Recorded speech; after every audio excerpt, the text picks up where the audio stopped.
Hello friends, super magic રસોઈમાં મિત્રો હું આપનું સ્વાગત કરું છું। આજે હું આપણે બરોડા સાઈડના શિવરાજપુર ગામની ભાટ વિસ્તારની જે ફેમસ લસણની ચટણી છે ને એનો વિડીયો તમારી સાથે શેર કરું છું। તો તમને ચોક્કસ આ વિડીયો ગમશે, ગમે તો લાઈક કરજો, શેર કરજો અને સબસ્ક્રાઈબ કરવાનું તો ભૂલતા જ નહીં। અને મિત્રો બાજુમાં રહેલું બેલ આઇકનને પણ પ્રેસ કરજો જેથી કરીને લેટેસ્ટ વિડીયોની માહિતી તમને મળતી રહે। હવે ઇન્ગ્રેડિયન્ટમાં મિત્રો કાંઈ નથી, ખાલી આપણે જેટલું કાંદા લીધા હોય ને એનું અડધું લસણ લેવાનું છે અને આપણે 1 થી 2 મરચા લાલ લઈ શકો છો ફ્રેશ, અને આદુ થોડું એવું આપણે 1 ઇંચ ટુકડો જ લેશું, તેલ છે અને મીઠું છે અને લાલ મરચું પાવડર છે। બસ આટલા જ ઇન્ગ્રેડિયન્ટ છે। તો બનાવવાનું ચાલુ કરીએ। તો અંદાજે 250 ગ્રામ આપણે કાંદા લીધા છે અને આપણે એમાંથી લસણ 125 ગ્રામ જેવું લેશું। તો પહેલા આપણે મોટી કળી લસણ મેં અલગ રાખ્યું છે અને આ રીતે આપણે પીસમાં સમારી લેશું। આ રીતે આપણે લસણ ઝીણી કટકીમાં સમારી લીધું છે। હવે આપણે કાંદાને પણ આવી રીતે પીસ કરીને અને એને અધકચરા આપણે પેસ્ટ નથી કરવાની, અધકચરા કરવાના છે, એટલે આપણે આ રીતે ચીલી કટરમાં ક્રશ કરી લેશું।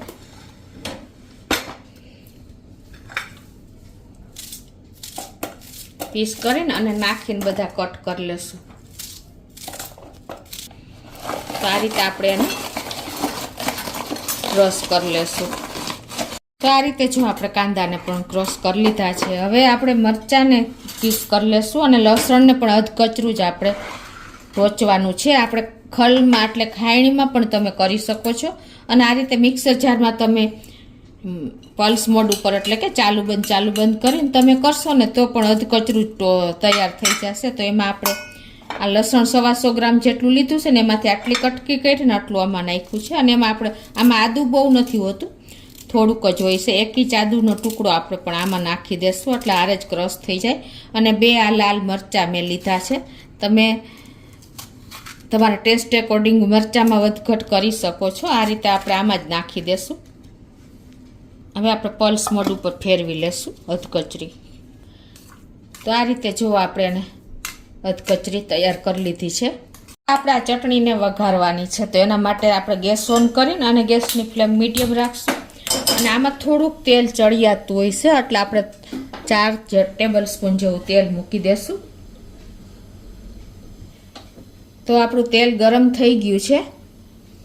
તો આપણે 10 બારીક કરી લસણ જે આપણે લીધું છે ને કટકી કરી એને આપણે આમાં નાખી દેશું અને મીડિયમ ફ્લેમ ઉપર એને આપણે ચલાવી લેશું।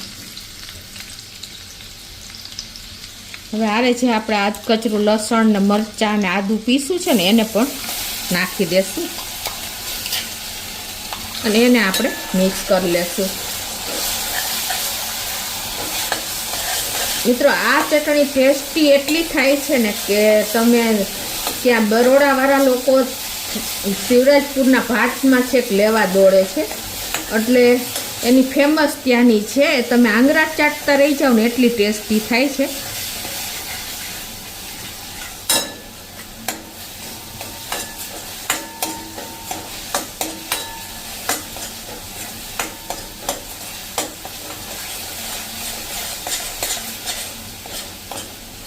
જે આપણે કાંદા લીધા છે ને ક્રશ કરીને એકદમ ઝીણા, એની પેસ્ટ પણ તમે કરી શકો છો, પણ કાંદા વધારે સરસ લાગે છે તો એને પણ આપણે આ રીતે કૂક કરી લેશું।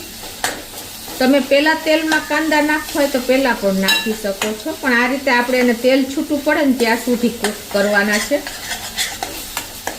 અને 1 ટીસ્પૂન જેવું આપણે મીઠું નાખી દેશું એટલે આપણો આ મસાલો એકદમ સરસ પેસ્ટ આપણે લસણ કાંદાની કૂક થઈ જાય। આ રીતે આપણે કન્ટિન્યુ ચલાવતું જ રહેવાનું છે, એનું કારણ એ છે કે નહીંતર તળિયે બેસી જશે। હવે જો કિનારીએથી તેલ છૂટું પડવા માંડ્યું છે અને આપણે સરસ 80% જેવું તો આપણે આ બધું સરસ કૂક જ થઈ ગયું છે। આ રીતે તમે ચલાવતા રહેશો ને એટલે સાઈડમાંથી તરત જ તેલ આપણે લસણનું અને જે આપણે વઘાર કર્યો ને એ બધું છૂટું પડશે। આ રીતે તેલ છૂટું કર્યા પછી હવે આપણે લાલ મરચું પાવડર જે રેશમ પટ્ટો છે ને એ 3 ચમચી નાખશું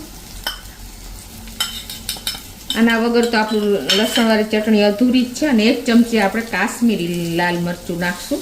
અને એને આ રીતે આપણે અત્યારે મેં ગેસની ફ્લેમ સ્લો કરી નાખી છે થોડીક વાર, એટલે આપણું મરચું સરસ તેલમાં ને પેસ્ટ સાથે મિક્સ થઈ જાય અને કલરનો ચેન્જ થાય. આ રીતે આપણે એને ચલાવતા જ રહેશું. હવે ખાસ તમારે ચલાવવું જ પડશે, કેમ કે નહીંતર તળિયે બેસી જશે.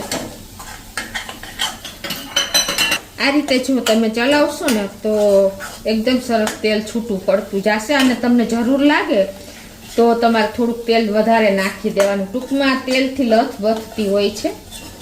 અને કમસે કમ આ તમારે ફ્રીજમાં અઠવાડિયું સુધી સારી રહે છે, પણ હું તો 15 દિવસ સુધી રાખું છું, કોઈ વાંધો આવતો નથી. આ રીતે તમે તેલ છૂટું પડે ત્યાં કન્ટિન્યુ સ્લો ફ્લેમ ઉપર ચલાવશો ને એટલે દાજશે નહીં, નીચે બેસશે નહીં અને કલર જો મેન્ટેન રહેશે. આ રીતે આપણે કન્ટિન્યુ ચલાવતા રહ્યા છીએ ને તો જુઓ એકદમ કૂક થઈ ગઈ છે આપણી આ ચટણી.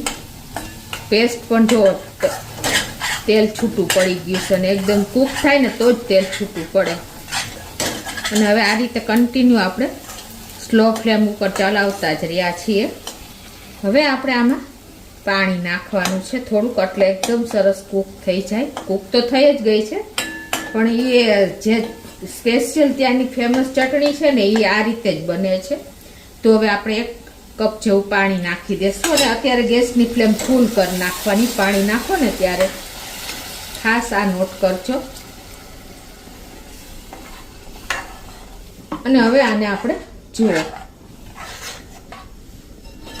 એકદમ સરસ આપણી ચટણીમાં પાણી મિક્સ થઈ ગયું છે ને એનો કલર પણ નીખરી ગયો છે ને. હવે આને આપણે આ રીતે હલાવી અને તેલ છૂટું પડે ને ત્યાં સુધી કૂક કરવાની છે મીડિયમ ફ્લેમ ઉપર.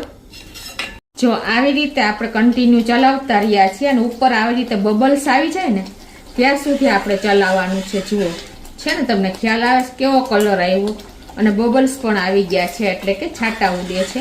ત્યાં સુધી આપણે કૂક કરવાની છે. હવે આને આપણે ગેસ બંધ કરીને અને નીચે લઈ લેશું. તો આપણે બબલ્સ આવ્યા પછી ગેસ બંધ કરી દીધો અને એની કન્સિસ્ટન્સી જો આવી મિત્રો હોય છે ને એકદમ લસલસથી. અને આ ચટણી તમારે મેં કીધું એમ અઠવાડિયું સુધી બગડતી નથી. જો હું તો 15 દિવસ રાખું જ છું, કાંઈ વાંધો જ નથી આવતો ફ્રીજમાં. અને બીજું કે તમે આ ક્યારેય પંજાબી શાક કાંઈ બનાવો ને તો તમારે ખાલી આમાં ટમેટાની ગ્રેવી કરીને નાખી દેવાની રહેશે. આ ઇન્સ્ટન્ટ તમે ઉપયોગ કરી શકશો અને આનો ટેસ્ટ એકદમ સરસ આવે છે. તો હવે આપણે નીચે ઉતારી અને એને રાખી દેશું.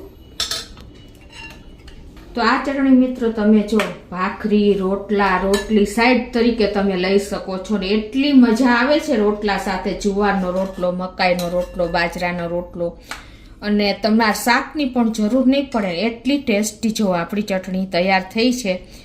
તમને આંગળા ચાટો ને એવી મજા આવી જાય. શાક કે કોઈ વસ્તુ તમે નહીં જરૂર પડે. અને તમે એકવાર બનાવશો ને તો દર વખતે તમે આ શિવરાજપુરના ભાટ વિસ્તારની જ ચટણી બનાવશો.